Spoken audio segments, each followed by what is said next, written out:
अहिले म चीनको स्वायत्त प्रदेश तिब्बत अर्थात् अहिले त्यसको नयाँ नाम सिचाङ हो। सिचाङको एउटा बौद्ध धर्म अध्ययन संस्थामा आइपुगेको छु। एउटा बौद्ध धर्म अध्ययन गर्ने एउटा महाविद्यालयको प्राङ्गणमा छौँ हामी। प्राङ्गणमा मानिसहरूले चाहिँ यसरी चाहिँ भिक्षुहरूले बहस गरिरहनु भएको छ, झगडा गरे जस्तो देखिन्छ। वास्तवमा तर यो एउटा बौद्धिक र प्राज्ञिक बहस हो।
त्यही भएर यसलाई एउटा अनौठो खालको बहस भन्ने पनि गरिन्छ।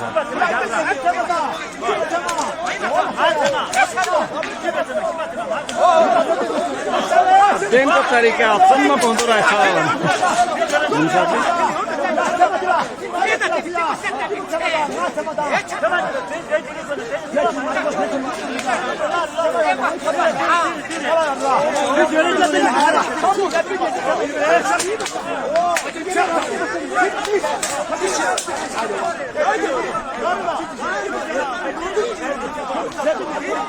चाहिँ प्राज्ञिक छलफल हो र विशेष गरी धार्मिक बहस पनि हो।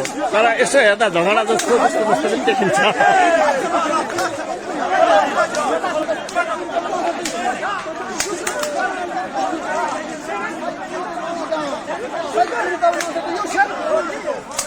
यहाँ चाहिँ बौद्ध धर्म अध्ययन गर्ने भिक्षुहरूले बडो रमाइलो तरिकाले बहस गर्नुहुन्छ।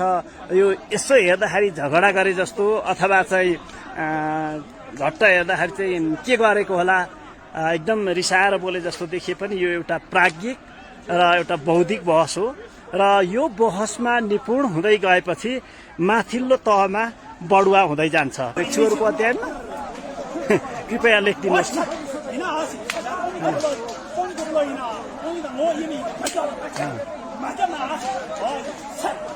पुरै झगडा गरे जस्तो देखिन्छ कि।